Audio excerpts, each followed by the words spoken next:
Hey, let's do this. It's Eric Arnold, the Big E, here in the Sports Barn on Wednesday, September 8th. We have 4 MLB picks for you here today on this Wednesday. It's about midday. Okay day yesterday, I guess. We didn't really break even. We lost a little bit. Had 2 favorites, the Reds and Wade Miley. He pulled through for us like a champion. But then the A's, we were in the wrong place there. The A's look like, I think they may have spit the bit. If you don't know what that means, a horse that's run its race and is exhausted and can no longer run anymore. They put a bit between the horse's teeth it grips that with its teeth and it holds the bridle on. And, well, a horse that doesn't want to run anymore spits that out. And I think that's what happened here with the A's. They may have spit the bit because that was a pathetic performance last night for a team that needs to win. That, it could just be over for them. I said months ago that once Ramon Laureano got suspended, it was probably over for them. They just didn't have enough. And, we may have reached that point now with the A's. So mistake there on my part. 1-1 for the day yesterday. We have 4 picks. Did I say that? 4 picks? Before we get to them, a couple quick. I'm going to try and make these quick and not belabor the point. It's come out again that Anthony Fauci, Dr. Anthony Fauci, has been funding gain-of-function research in China with respect to these viruses. This has been done in the years leading up to the pandemic. He lies about it continually, totally denies it happened. This information was now posted again. It's more or less the same information, just more of it. It's, I believe it was a website, perhaps a website / magazine called The Sept. They got Freedom of Information documents from the federal government. Right there, that's interesting in that who would give out this damaging information on Fauci? So somebody on Fauci's team is getting ready to hit him from behind with the golf club. He's about to get the long knives are coming out for Fauci, and it cannot be 1 second too soon. But at any rate, these documents show that Fauci, who controls the money from the United States government for virus research, more or less, was funneling this money to Chinese researchers, at least some of which were in Wuhan, which is the epicenter of the virus, and it was for gain-of-function research. What's gain-of-function? That means you take a virus that's not that dangerous, and you soup it up and make it dangerous. You make it infectious to humans. Why would you do such a thing? Well, there's a school of thought, I imagine, that how can we possibly learn how to defeat and counteract these super dangerous viruses unless we have it and know how to work with it, to research it, to figure out how to beat it. So we got to create it to learn how to beat it. Of course, there's a countervailing school of thought to that is, wasn't that kind of dangerous and stupid? It doesn't exist to begin with. Maybe it'll never exist. So why would we create this dangerous thing at all? Maybe if we just cross our fingers, that'll never happen. So, you can go back and forth on whether it was a good idea or not to be funding this type of research. But the documents are pretty conclusive that it was happening. It was being funded. It happened. It did happen. In the article, they have a quote, I believe, from a Harvard professor of virology or something like that. Somebody that knows something about these viruses and whatnot. And he's said, well, yeah, these documents show that when he testified before Congress, it was untruthful, quote unquote, untruthful. He lied. Of course he lied, just like Rand Paul said he lied. We all knew he lied. He funded it, and he's been denying it ever since. See, this is what's exasperating to me as far as dealing with this whole goddamn pandemic for the last 18 months. You know, I freely acknowledge that the thing exists, that people are dying in percentages that are abnormally high. That is dangerous. People have died. People have died more than if it was just the flu. You know, now I also acknowledge some certain realities, such as beyond a certain age, it's really not that dangerous. In other words, if you're below a certain age, it really doesn't affect you all that much. Is there a chance? Yeah, sure, there's a chance, but it's the same chance that was there before. If you're above a certain age, yeah, the thing's dangerous. So I get that, but what's frustrating as hell is that here you have a guy like Fauci who is neck deep in the creation of this goddamn thing. This is a humanly engineered virus that escaped from a lab in Wuhan. It is so much more likely than not that that's where it came from. It's not even funny. Will we ever be able to prove that, considering a lot of the proof of where it comes from is behind an iron curtain, if you will? A communist iron curtain? Yeah, we probably never will, because all the evidence has probably already been destroyed. And the people that are in the know are probably dead. So how are we going to prove it? Yeah, a tough one there. But we can't even talk about things that are pretty obvious, that this is humanly engineered, probably to kill humans, to be as dangerous as possible. How do we fight it then to counteract it? It doesn't surprise me that there are multiple waves of this damn thing, because it's not a normal virus. It's genetically engineered by humans to kill humans. And we can't even talk about that sort of thing because one of the guys that was neck deep in funding this keeps lying about it. And furthermore, this is a guy that stands there then and tells us of all the things we need to do, despite the fact that he's one of the guys that created the damn thing. It's exasperating. It's frustrating. It's beyond frustrating. It's infuriating. But, just another, and I put this out because you're never going to hear this on your propaganda, Chinese communist propaganda channels like CNN, NBC, ABC, The Washington Post, media blackout, Anthony Fauci, the sainted one. This guy's going to go down in history as basically one of the worst people in the history of mankind. So you need to hear that, and you are hearing it right now. One more point, because I'm on a roll, and I'm going to throw this out there just like a big bomb, and we could do a whole series on this next point. But I'm going to throw it out there and just leave it there. I saw that they're tearing down Robert E. Lee's statue in Richmond, Virginia. Do I have to explain to you who Robert E. Lee was?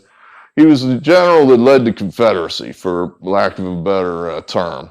Lead general of the Confederates in the Civil War. They probably put this statue up, I'm going to say about 100 years ago, probably. I don't know exactly when. That's when a lot of these statues came up in the teens and the 20s. So now we're tearing it down because we're all very much enlightened as to these Civil War generals. Why do they get a statue? And frankly, I could give a shit that you're tearing down Robert E. Lee's statue. He was a traitor. He attacked the Union. He kept the war going. Screw him. I mean, I'm a Union guy. My ancestors fought for the Union, so go screw Robert E. Lee. My question is this: what would people from the future, in other words, we look back to the antebellum South, to how the United States was in the formation years, late 18th century up until the Civil War, and we're horrified by the slavery. It's how the hell could these people, smart people, basically, I mean, the creme de la creme of Americanism back then, think that slavery was cool? How the hell could we do that? What were these people thinking, that you could take a race of people and just say, yeah, your color's different than mine, so you get to hold this plow and do whatever I say, and if you don't, I beat the shit out of you, or ultimately kill you if you try to run away. What were they thinking that they thought that was cool? What would people from the future look back on this time and be horrified about? Why? Because it'll probably happen. People from the future are going to look back and examine critically what we're doing right now. You know what I think it'll be? Abortion. Abortion. People from the future are going to look back at this time and go, oh my God, you killed babies in the womb? That's horrifying. What kind of people were you? What kind of people were you? That kind of thing is allowed to go on. That's horrible. I think that's what it'll be. I won't be here to see that prediction come true, but it will. I predict that will be the truth, and that is what's going to happen. So you people from the future that are seeing this video, which is, I guess when you're looking at it, it'll be 200 years old. I hope it holds up. You'll see, hey, he was right. He said that. All right, picks. Let's get to the picks. Let's see. The Astros, we're going to take them early. I think we're in a spot right here where the Astros are probably clean, but they know they got one more. They just got one more. You got to beat the Mariners one more time, and then you pretty much got the division wrapped up. So I don't think that, it was a big win for them last night, tying the game in the ninth, no rebuttal by the Mariners, and then going on and win it in the 10th. I think the Astros are much the best over the Mariners. They're just a better team. This price is not terrible. This is a pretty favorable price considering how much better I think the Astros are than the Mariners. The Astros generally handle the Mariners, and we're going to say they just go ahead and sweep them and finish it off the deal, and the Astros go on and win the AL West. So that's that one. The Pirates, I have spoke very unfavorably about the Pirates, so I'm a little nervous about this one, but this price is cheap, as it should be. Something about the Pirates are giving the Tigers trouble. They've lost 4 out of 5 so far this year to the Pirates. Who does that? So I'm kind of thinking there's just something there that I don't know, maybe didn't the Green Lantern, wasn't he deterred by the color yellow or something? So maybe there's something there. So we're going to take a shot here with the Pirates.